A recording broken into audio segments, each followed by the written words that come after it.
Cuando un ente empieza a actuar en contra de lo que es mejor para sí mismo, a destruirse, como tristemente observa Spinoza, suelen hacer los humanos, es porque fuerzas externas se han apoderado de él. Las fuerzas externas que Mark Fisher advierte son omnímodas, tentaculares y visibles en los aparatos culturales de la sociedad capitalista actual.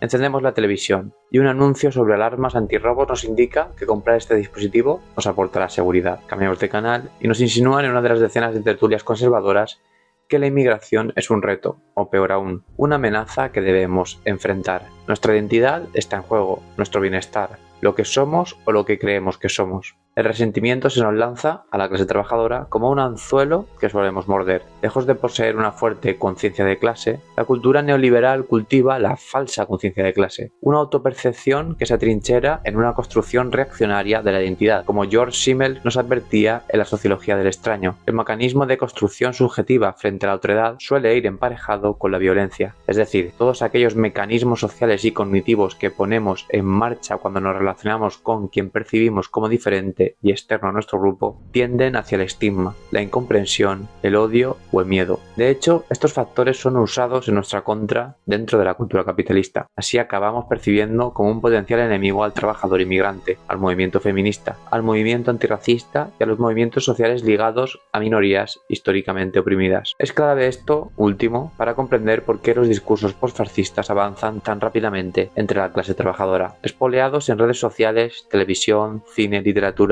El individualismo, el machismo, el racismo, la masculinidad, la glorificación de la violencia y el militarismo anidan cada vez con más frecuencia, a más temprana edad, en las filas de los trabajadores. También es fundamental vislumbrar cómo el capitalismo logra vaciar todas aquellas expresiones culturales alternativas que proponen nuevos marcos de pensamiento, acción y transformación de la realidad. La maquinaria neoliberal las absorbe como un parásito que poco a poco vacía de contenido a su víctima, dejando únicamente la carcasa, mientras la larva del capital duerme saciada dentro del almazón.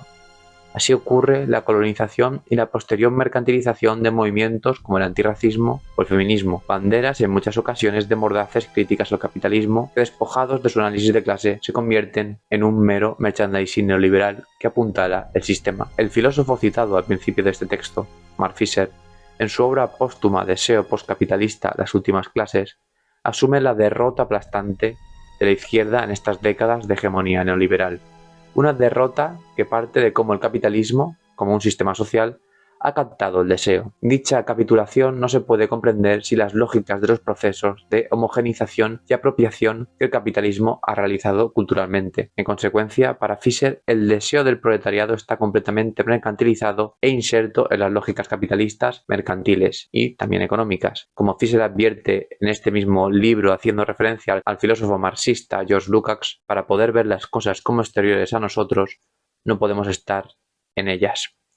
De esta manera, la lucha contra la alienación como la base de retornar a una conciencia de clase más necesaria que nunca es la que Fisher nos llama a reclamar para poder así generar nuevas formas de pensamiento y de deseo. Un nuevo rearme ideológico desligado de ese círculo vicioso que el capital nos proyecta constantemente como natural e inmediato. Todos podríamos estar trabajando mucho menos y esa es la locura de esto. Producen una escasez artificial de tiempo para producir una escasez real de recursos naturales. Mark Fisher en Deseo postcapitalista. A través de la frase anterior, Fisher nos advierte de cómo la represión en el capitalismo tardío se basa en una represión por la represión, una paradoja autoritaria. Anteriormente la represión, aparte de ejercer el obvio control social, se justificaba en un supuesto contexto de escasez de recursos, pero con el capitalismo y el avance tecnológico a través de las revoluciones industriales y la vertebración de sociedades que tienen acceso a una gran cantidad de energía exosomática, el problema de la escasez puede ser resuelto o abordado por primera vez con solvencia. Sin embargo, el capital pone en marcha una estructura de represión sin precedentes, absoluta, que somete al trabajador desde todos los flancos y que va dirigida a dinamitar una posible toma de conciencia y su posterior organización política. ¿Cuál es la clave entonces para hacer frente a dicho contexto según Fisher? Atacar al realismo capitalista.